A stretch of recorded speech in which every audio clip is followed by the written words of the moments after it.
It's the Sports Lab, presented by Rally House Gainesville, your one-stop shop for all your officially licensed game day apparel. Right here on WRUF 98.1 FM, 850 AM, and on the WRUF mobile app. Shoot, it's hot in here. College football, man. I mean, college football went absolutely nuts this weekend, and I'm sure at the top of everyone's mind is the selection of the next HBC here in Gainesville, Jon Sumrall. And I'm going to be straight with you. Nate Bilgray, Alexis Vivanco hanging out with you here on the Sports Lab on a Tuesday following Sumrall's introductory press conference that was exclusive here on WRUF, first presser as the head coach of the Gators. I'm going to be honest with you. I was going to come in here and I was going to say some things that I will not say today because of that press conference. I was going to come in here and tell you all how sick of this administration I am and how awful of a hire this was. That was my opinion, Alexis. And then, you know what? I heard Jon Sumrall speak, and he won the press conference. Let's give him a chance. Alexis, initial feelings, thoughts on this Sumrall hire? I'm with you. I'm with you, Nate. I mean, from the 2 or so weeks ago that we reported originally that Sumrall had interviewed for the job, it was me and Nick Abreu, also on the Sports Lab, who originally broke that news. Mm-hmm. And I said it. I'm not too proud to admit that I had some reservations, we'll call it. I had some, I was hesitant. I didn't know what to think. I didn't know what to feel. These last few days, hours, maybe not even a week, 72 hours. Yeah. I think I've turned the corner. I think I've turned a leaf to realizing that things might be better than I originally thought. Maybe I'm just drinking from the wrong Kool-Aid. Maybe I'm barking up the wrong tree, and I just really want to believe, because I'm that desperate for a win, any desperate a sign, that this program can finally turn the corner to be something new. But I'm excited. Alexis, you're not alone. Everyone in Gainesville has been drinking Kool-Aid in one way or another all season long. I mean, Lane Kiffin, that whole thing, that was Kool-Aid. There was never a done deal. And I was a victim of it myself. I was wearing a T-shirt with Lane Kiffin's face on it right here in this very studio. We all got duped, man. So it seems as though Kool-Aid drinking has been happening in Gainesville more than we would like, because this football team they were awful this year. And everyone is desperate to turn a corner. Now, Alexis, I think it's okay that you had blinders. I think it's totally okay that you had reservations. I think it's totally okay that when you saw the initial hiring of Jon Sumrall, you thought to yourself, oh my goodness, what in the world is this program doing? Because there's two separate conversations that we're going to have today. There's the conversation of Florida's administration totally whiffing on Lane Kiffin, who was far and away the best option and the best candidate to be the head ball coach here in Gainesville, at least of the available head coaches that were on the market.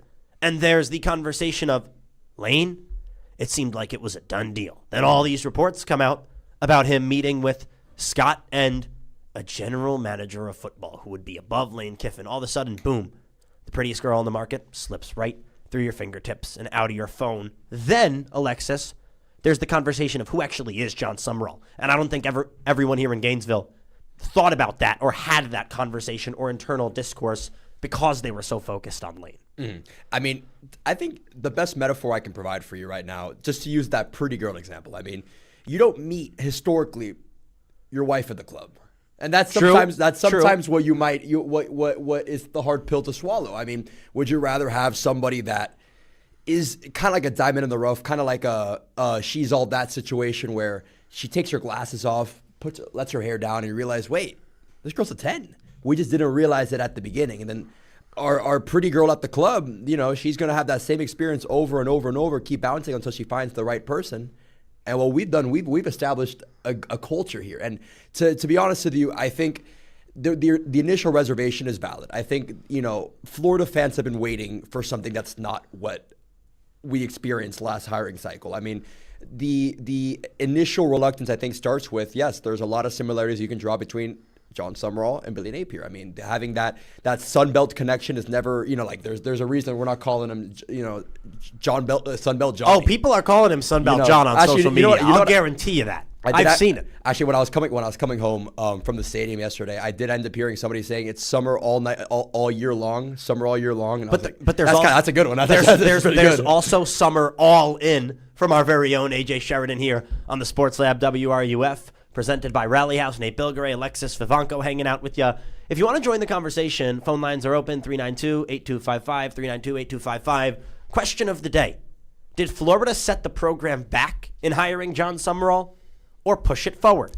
And again, Alexis, I think Jon Sumrall and his fit for Florida and the administration's failure in getting Kiffin are two separate conversations, because I was there yesterday in the Hefner football training facility for his introductory press conference. I got to chat with Urban Meyer about Coach Sumrall after. I got to chat with Steve Spurrier about Coach Sumrall. I got to chat with Scott Strickland about Sumrall.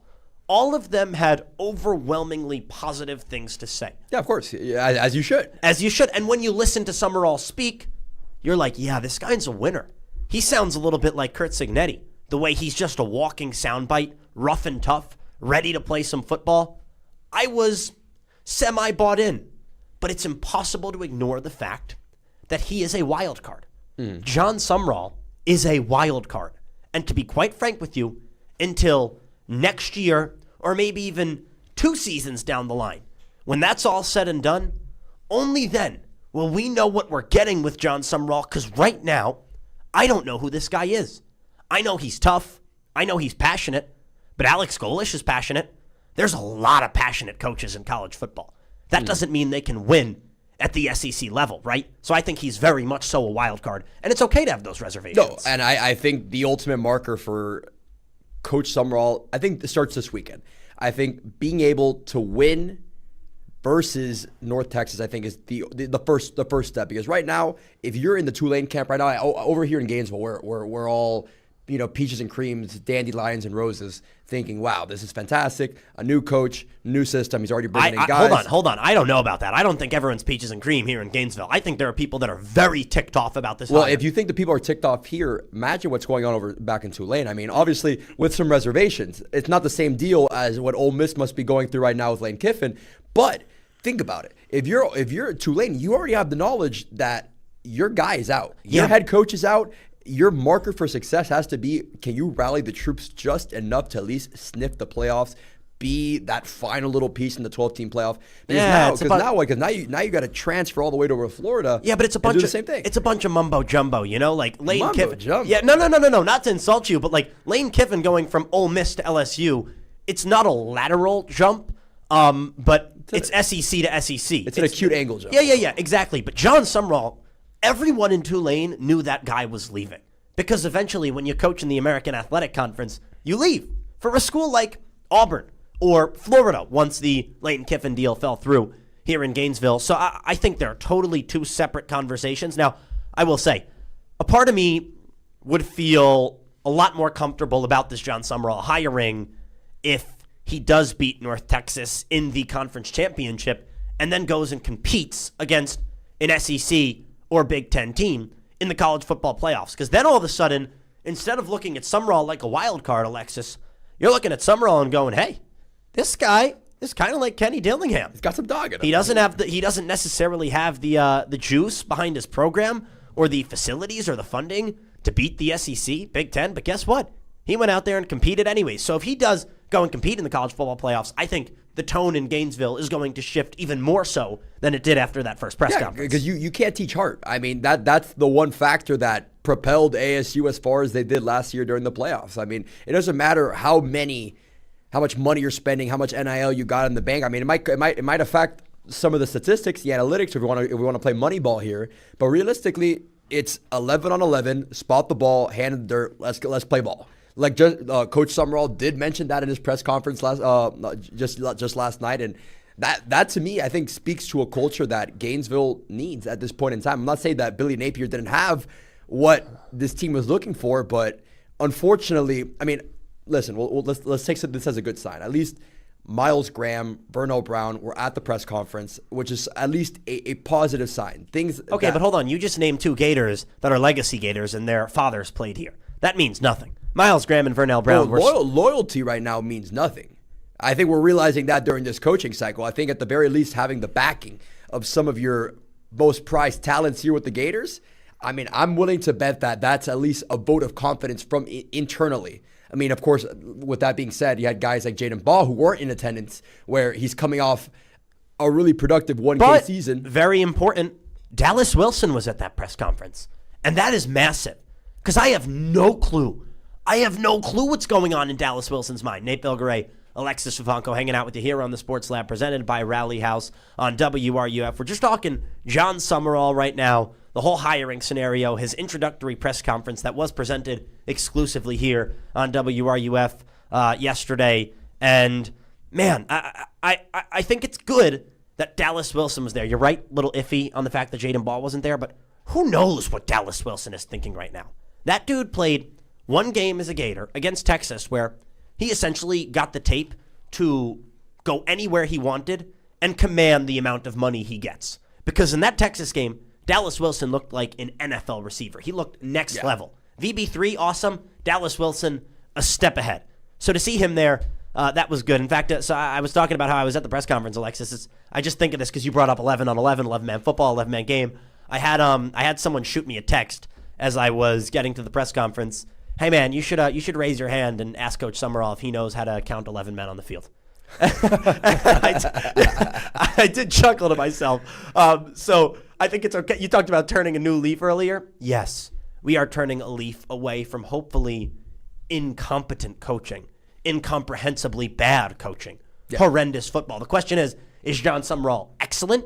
Is he that dude?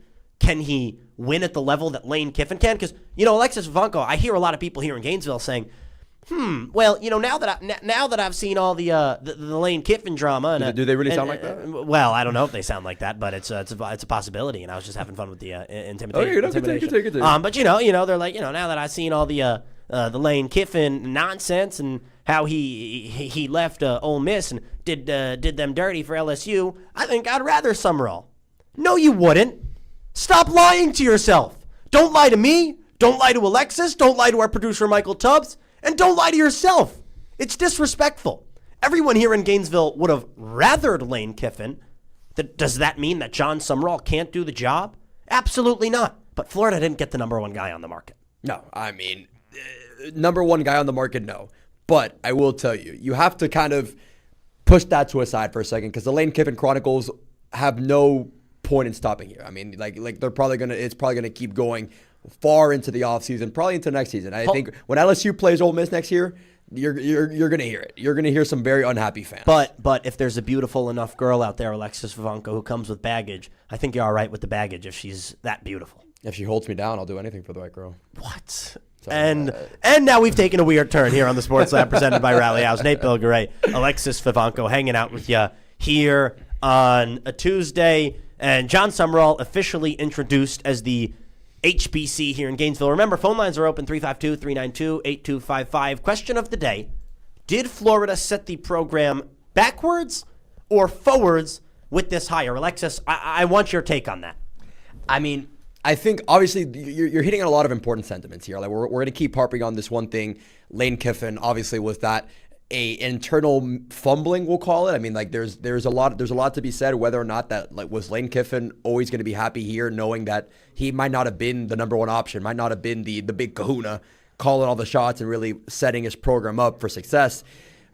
That's really the big question here. But I think for the most part, you're getting someone that has not only just bought into or it has no choice but to buy in. Obviously, he's being offered a $7.5 million deal. If you were talking about what Lane Kiffin would have tried to offer, I mean, try to negotiate, I mean, you're looking somewhere in the ballpark of 90-something million, 13 somewhere in that ballpark million a year.